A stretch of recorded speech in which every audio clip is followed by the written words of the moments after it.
नीरज चोपड़ा, क्योंकि उनका अभी वो नीरज चोपड़ा क्लासिक शुरू होने वाला था, वो भी डिले हो चुका है। जावलिन इवेंट, उस दौरान नीरज को बहुत कुछ कहा गया था, क्योंकि नीरज ने बताया था उन्होंने अर्शद नदीम से बात की है, उनको इस इवेंट का हिस्सा बनने के लिए बुलाया है। लेकिन तब ये सब शुरू नहीं हुआ था, तब इंडिया पाकिस्तान नहीं हुआ था। और पहलगाम अटैक शायद हो गया था ना? नहीं, पहलगाम अटैक से पहले की बात है। तब नीरज ने कहा था कि मैंने उनको मैसेज भेजा है, मतलब मैंने उनसे बात की है, वो बताएंगे कि अगर उनका स्केड्यूल होगा तो वो आ पाएंगे, और नहीं होगा तो फिर वो नहीं आ पाएंगे। उसके बाद पहलगाम अटैक के बाद शायद उनकी क्लैरिटी आई थी कि नहीं, वो इस इवेंट का हिस्सा नहीं बनेंगे। और उसके बाद नीरज चोपड़ा को बहुत सुनाया था, मतलब नीरज को भी सुनाया था कि अरशद आपके दोस्त हैं, इस तरीके से। और दूसरी चीज, उनकी मम्मी को भी बहुत कुछ कहा गया था, जिसके अगेंस्ट नीरज ने बोला भी था कि मतलब जब उन्होंने जब मैंने सिल्वर जीता था, तब आपने मेरी मम्मी की बहुत तारीफ करी थी, क्योंकि उन्होंने कहा था शायद दोनों हमारे ही तो बच्चे हैं, दोनों बच्चे ही तो हैं, और ये सारी बातें। तो अब जो है नीरज से फिर पूछा गया कि मतलब अरशद आपके दोस्त है या नहीं, तो दोहा डायमंड लीग की प्रेस कॉन्फ्रेंस के दौरान नीरज ने ये बात की, और उन्होंने बताया कि अरशद मेरे इतने भी अच्छे दोस्त नहीं हैं, हम क्लोज फ्रेंड्स या ऐसा कुछ नहीं है। और हाँ, चीजें जो हैं अब पहले की तरह नहीं मतलब रहेंगी इंडिया वर्सेस पाकिस्तान के बाद। और अगर कोई मुझसे तरीके से रिस्पेक्टफुली बात करेगा तो मैं भी उसको रिस्पेक्ट दूंगा। उन्होंने ये बात कही। लेकिन दूसरी चीज कि उनको ये चीज बोलने की जरूरत ही क्यों पड़ रही? सवाल होगा तो क्लेरिफाई तो आपको करना ही पड़ेगा ना। और अब देश तो ब्लैक या फिर वाइट में चल रहा है, अब ग्रे कुछ रह नहीं गया जैसे हालात हैं। तो आप जरा सा भी किसी भी पाकिस्तानी के साथ सहानुभूति दिखाते पाए जाएंगे तो फिर आपके ऊपर एक्शन लिया जा सकता है।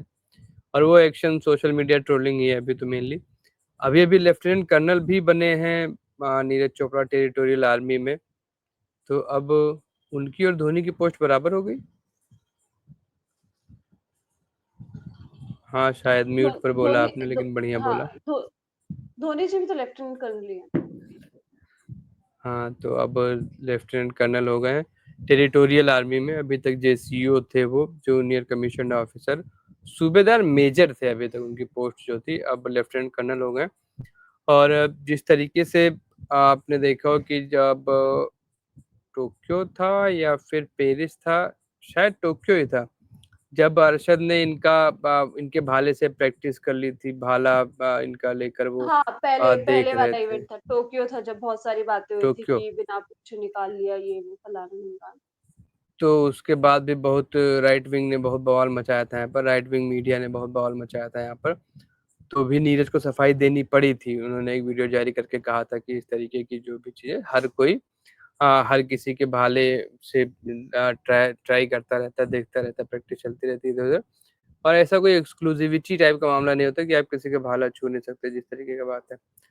तो फिर सफाई दी थी। तो नीरज और अरशद का जब भी साथ में नाम आता है तो नीरज अक्सर बैकफुट पर ही पाए जाते हैं, और नीरज को सफाई देनी ही पड़ती है। क्योंकि अब तो खैर हम ऑलमोस्ट वॉर लाइक सिचुएशन में थे कुछ दिन के लिए, और अभी भी चीज़ें बहुत अच्छी नहीं हुई हैं।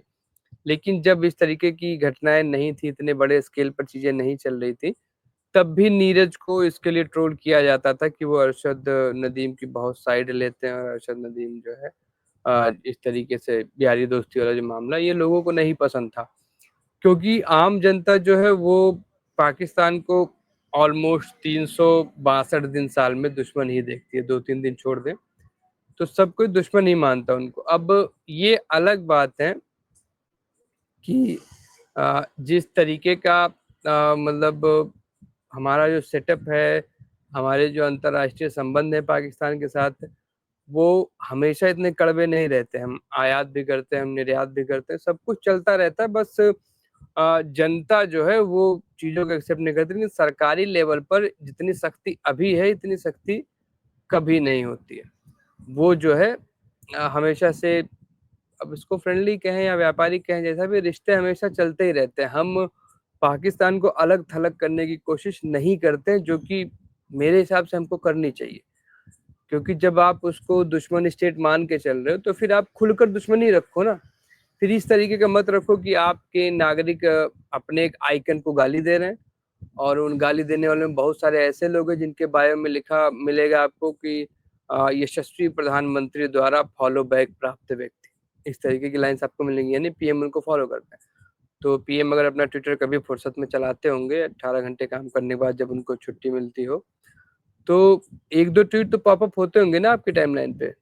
अगर एक इकोसिस्टम लगातार किसी आइकन के अगेंस्ट लिख रहा है, तो पहुँचती होंगी चीज़ें।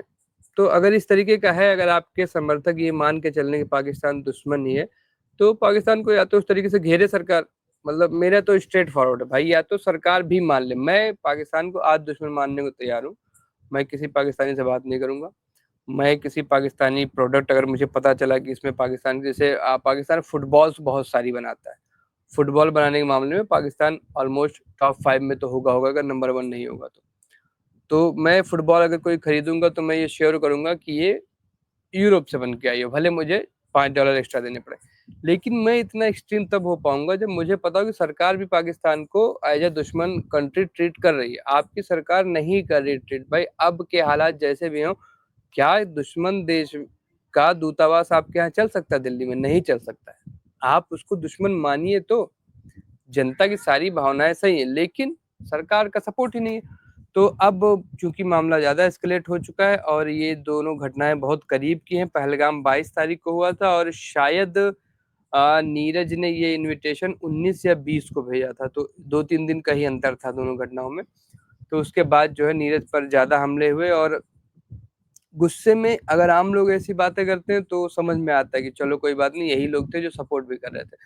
लेकिन ये सब चीज़ें जो लोग शुरू करते हैं, जो लोग कमेंट्स की शुरुआत करते हैं, मतलब मैं तो उनके यूज़र नेम्स और यूज़र हैंड जो भी ट्विटर का एक्स का उनका हैंडल होगा वो भी आपको गिना सकता हूँ, क्योंकि ट्वीट्स दिखते ही रहते हैं। वो अब ये ट्विटर का ऐसा एल्गो हो गया है कि आपको पता नहीं है आपकी टाइमलाइन में क्या पॉपअप हो जाए। तो कुछ खास लोग शुरू करते हैं और फिर एक सोशल मीडिया पे एक ऐसी प्रजाति भी है हमारे यहाँ जिसको इस बात से मतलब नहीं है कि वो किसके अगेंस्ट लिख रही है। उसने देखा कि अच्छा ये वाली पोस्ट है, ये वाले भैया की पोस्ट मुझे अच्छी लगती है, अच्छी पोस्टें करते हैं, तो जो ये लिख रहे हैं वो सही ही लिख रहे होंगे। ये अगर कह रहे हैं कि नीरज चोपड़ा गद्दार है फॉर दैट केस, तो ये सही ही कह रहे होंगे, गलत हो ही नहीं सकता। तो वो उनके कमेंट में जाके फिर वो लिखने लगता है, फिर वो नीरज चोपड़ा के हैंडल को खोजेगा, वो इधर-उधर खोजेगा जाके जो भी उसके समझ में आएगा, क्योंकि हम लोगों का काम है बातें करना, तो हम एक बुरी लगने वाली बात को भी माइल्ड तरीके से बोल सकते हैं। जिसका ये कम्युनिकेशन का बिज़नेस नहीं है, वो क्या करेगा, वो गाली देगा। जिसको कम्युनिकेट करने का तरीका नहीं पता वो गाली देगा, तो गालियाँ देगा, अब्यूज़ करेगा और यही आदमी अगले ओलंपिक में जब नीरज मेडल जीतेंगे तो वो सेलिब्रेट भी करेगा। मैं इस आदमी की कोई गलती नहीं दे रहा हूँ। लेकिन इस आदमी को जो फ़ोर्स ड्राइव कर रही है ना, वो बहुत नुकसान करके जा रही है। वो लोग किसी के सगे नहीं है, किसी के नहीं है। आज आपसे नीरज चोपड़ा को गाली दिलवा देंगे, कल को विराट कोहली को दिलवा देंगे, परसों को कोई आएगा आपका दूसरे स्पोर्ट का आदमी होगा, उसको जरा-सा देख लेंगे तो उसको गाली देंगे। भाई अब जैसे नीरज ने कहा भी रिस्पेक्टफुली, अब आप किसी बड़े मेजर इवेंट में पहुँचे, वो इंटरनेशनल इवेंट है, सारे देशों के लोग वहाँ पे जमा है, तो स्पोर्ट्स तो ऑलरेडी भी देखो जोड़ने का मीडियम माना जाता है हमेशा से। स्पोर्ट्स का मतलब ये है कि आप ठीक है, इसमें हूलिगन्स भी होते हैं, फुटबॉल में मारपीट भी होती है, लेकिन मेजरली फुटबॉल स्पोर्ट्स का काम है लोगों को आपस में जोड़ना। तो ये ऐसे इवेंट में जब नीरज चोपड़ा जाएंगे तो नीरज चोपड़ा ये नहीं कह पाएंगे कि मैं जो है अरशद के साथ नहीं बैठूंगा या अरशद से हाथ नहीं मिलाऊंगा या अरशद से बात नहीं करूंगा। अगर वहां पे अरशद हेलो कर रहा है तो नीरज को हेलो करना पड़ेगा, क्योंकि आप नहीं जा सकते हो, ये आप चार्टर के ही अगेंस्ट हो जाएगा पूरे। जो भी स्पोर्ट्स की मूल भावनाओं की बात होती है उनमें से एक जो भावना है वो ये भी है कि प्रेम और बंधुत्व। तो आप उसके अगेंस्ट तभी जा सकते हो जब ऑफिशियली आपकी कंट्री वॉर में हो। जैसे इसराइल वाले फिलिस्तीन के एथलीट से लड़ने से मना कर देते हैं, वो फॉरफिट कर देते हैं अपना मैच। हमने देखा कोई बहुत सारे कॉम्बैट स्पोर्ट्स में जिसमें ये लोग खेलते हैं तो वो फॉरफिट कर देते हैं और भी देशों के खिलाफ फॉरफिट कर देते हैं, तो वो वहाँ अफोर्ड कर ले रहे। आप तो फॉरफिट नहीं कर पाओगे ना, क्योंकि आपका इंडिविजुअल स्पोर्ट तो है नहीं, मतलब इंडिविजुअल ही है, बेसिकली इंडिविजुअल स्पोर्ट ही है। लेकिन आपका जैसे स्टेप बाय स्टेप नहीं चलता ना कि एक मैच आज खेले कल खेले, आपको तो सारे लोग एक साथ कम्पीट करते हैं ना उसमें। आप ये नहीं कह सकते कि इस राउंड में मैं नहीं खेल रहा क्योंकि इसमें अरशद खेलेगा, तो फिर ये सब पॉसिबल नहीं है कि स्पोर्ट्स पर्सन को। अब जैसे देखिए बीसीसीआई का ये स्टैंड चीज़ क्लियर कि हमारे सिर्फ एक क्रिकेटर्स नहीं बंदे के खेलेंगे। ऊपर नहीं आना चाहिए ना। और ये चीज़ सिर्फ मतलब आप सिर्फ नीरज के पीछे नहीं पड़ सकते ना भाई कि तेरी अर्शद से दोस्ती है, तो क्यों है? तू क्यों अर्शद से बात करता है? और उनके बीच में कुछ भी हो, मतलब कैसा भी हो, आपको नहीं पता कि किसका किसके साथ कैसा है, आपको लगता है कि फलाना दोनों मिल रहे हैं, बात कर रहे हैं तो उनकी बहुत अच्छी दोस्ती है। मतलब अब नीरज को ये क्लैरिफाई करना पड़ा कि हम तो क्लोज़ फ्रेंड्स भी नहीं थे। तो प्रेशर में उनको करना ये पड़ा मतलब। उनको ये क्लैरिफ़िकेशन देने की क्या ज़रूरत है?